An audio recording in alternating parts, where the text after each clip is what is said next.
si tu n'as pas soif, va chercher de l'eau, tu vas voir.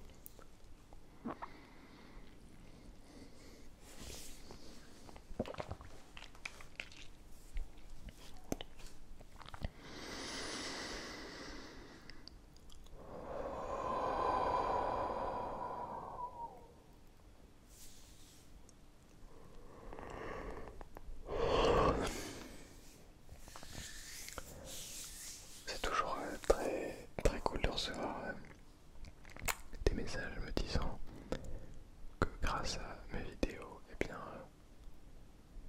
vous buvez de l'eau. Vous buvez de l'eau, oui c'est ça.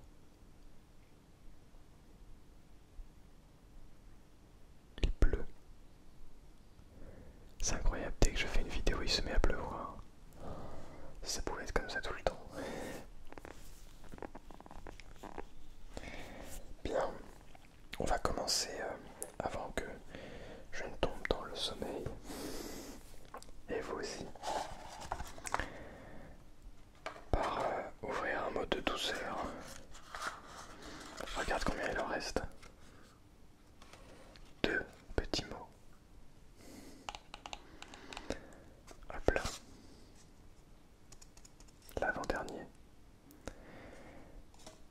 Et je vous annonce tout de suite que la semaine prochaine, le 25 décembre, j'ouvrirai le dernier mot, ainsi que tous les autres mots de cette année. Les 52 mots de cette année.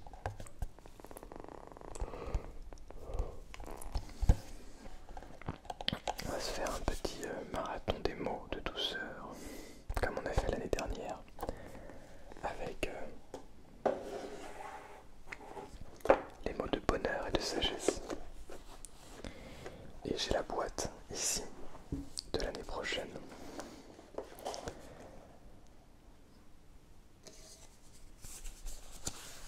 Hop là. Alors, la terre est un gâteau plein de douceur. La terre est un gâteau plein de douceur. De Charles Baudelaire. C'est intéressant. Très intéressant. Cela veut dire qu'on peut le partager, finalement.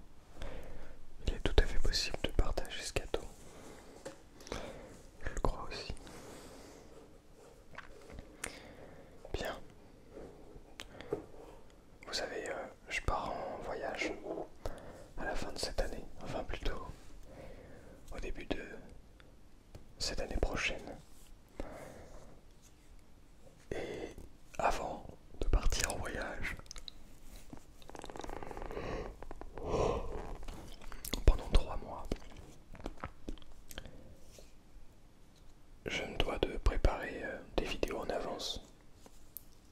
Des vidéos pour que vous puissiez en avoir pendant ces 3 mois.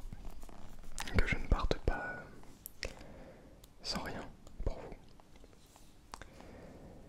Mais aussi j'ai des examens à réaliser, des concerts à produire. Enfin je ne les produis pas mais je m'entraîne pour, etc. Ce qui crée, je pense, une sorte de stress et d'anxiété. Est-ce que je vais réussir à tout faire avant de partir? Est-ce que je vais réussir à tout préparer pour le voyage? Comment va se passer le voyage, etc. etc. Et ça se répercute de manière physique, comme vous pouvez le voir ici. Ici. Au niveau de mes yeux, on dirait que je suis un zombie.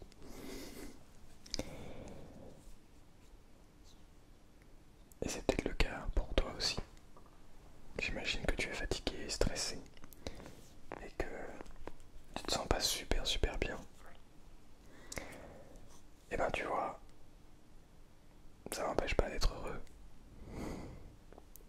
Parce que la fatigue, le stress, et même dans des moments comme ça, on ressent beaucoup plus les émotions.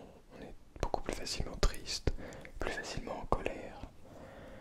C'est pour ça qu'on dit qu'on est très irritable quand on est fatigué. Ça dépend de chacun. Certains s'éteignent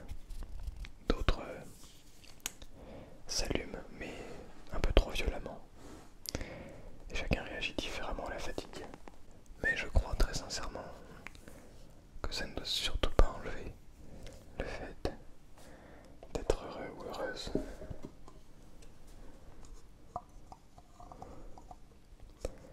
C'est pas parce que tu te sens mal que tu es malheureux. C'est pas parce que tu te sens bien que tu es heureux d'ailleurs. Ça marche comme ça aussi. Je crois que le bonheur, c'est une sorte d'équilibre.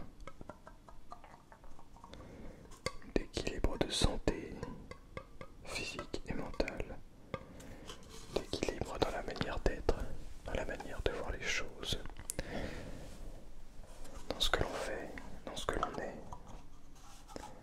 Je crois que le bonheur, c'est une question d'équilibre en réalité.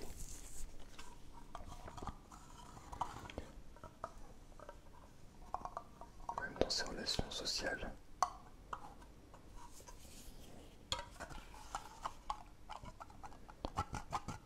Je trouve ce sujet extrêmement intéressant.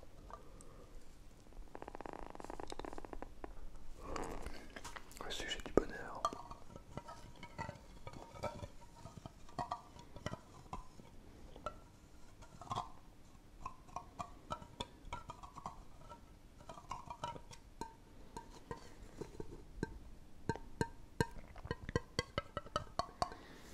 Ce n'est pas parce que vous êtes heureux, non. Enfin, on peut le voir dans tous les sens en final. C'est pas parce que vous êtes heureux que vous allez toujours être joyeux ou joyeuse. Comme c'est pas parce que vous êtes malheureux que vous allez toujours être triste.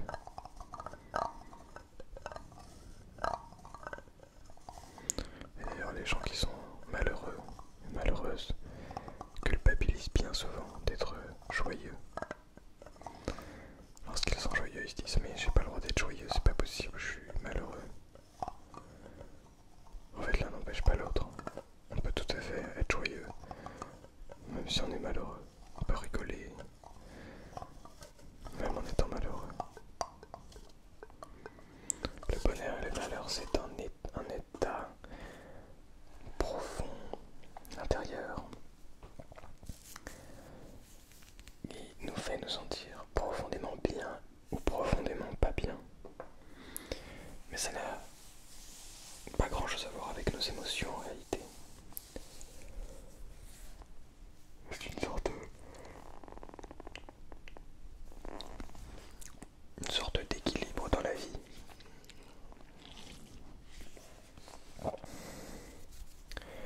Qui fait que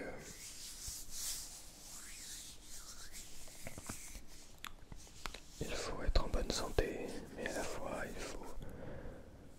Enfin, être en bonne santé, ça englobe beaucoup de choses, hein. Bien manger, bien dormir. Mais il faut aussi se sentir bien dans ses relations amoureuses, amicales, familiales, toutes ces relations, dans son travail, faire ce que l'on aime, ça change tout. Mais voyez, c'est pas parce qu'on fait ce que l'on aime qu'on n'est jamais fatigué, qu'on n'est jamais à court si on fait un métier créatif, de créativité, qu'on n'a jamais aucun problème. Aujourd'hui, je fais de la l'ASMR et j'adore ça, je kiffe ça à donf, mais je dois avouer que parfois c'est difficile. Non pas que je n'aime pas voir parfois, non pas ça, mais plutôt que parfois je sens mon corps a besoin de dormir, a besoin de se reposer, mais il faut que je tourne des vidéos. Et je le fais pas, comment dire, par corvée, mais je le fais aussi parce que je considère que c'est un travail et que le but c'est que parfois vous devez avoir votre vidéo ASMR. C'est important pour moi d'avoir cette régularité pour vous, avant tout. Et j'essaie de m'organiser pour ne pas être fatigué dans la vidéo, mais vous voyez là par exemple, eh ben, c'est compliqué. J'aimerais bien dormir là tout de suite, mais je suis très content quand même de vous tourner cette vidéo. Vraiment très très heureux, ne vous en faites pas pour ça. comme ça qui sont soi-disant faciles. Je dis pas que c'est un métier facile, mais des métiers par passion, et ben il y a toujours des moments où on se dit ah ouais mais en fait là. Et puis parfois oh la flemme. En ASMR j'ai jamais eu la flemme, mais en musique des fois je oh la flemme. Mais il faut le faire, il faut se forcer parfois. Mais même quand on a la flemme, ben on peut être heureux. En fait, le bonheur, ça ne dépendra pas. Décidément, le bonheur ne dépendra pas de ce qui se passe ici et maintenant. Pardon, excusez-moi. Désolé.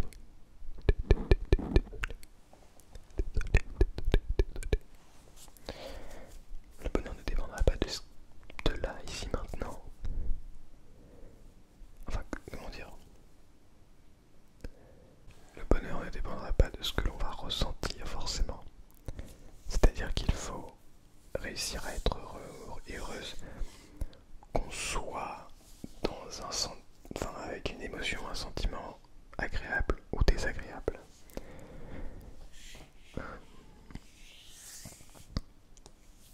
Par exemple, pour prendre l'état de la flemme, eh bien, la flemme ne doit pas devenir un obstacle à notre joie, à notre bonheur, pardon. C'est-à-dire qu'on peut avoir la flemme, mais il faut l'accepter. Dire oh j'ai la flemme, ouais bon ok, c'est ok, aujourd'hui j'ai la flemme, demain ça ira mieux. Et ben ça, on peut prendre la flemme avec bonheur. Maintenant forcément, si vous avez la flemme 3, 4, 5, 6, une semaine d'affilée, vous allez au bout d'un moment vous dire ah ouais mais là c'est plus de la flemme là, c'est terrible. Et c'est à ce moment-là aussi où il faut se dire que c'est ok. C'est ok. Bref, en tout cas,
c'est le son.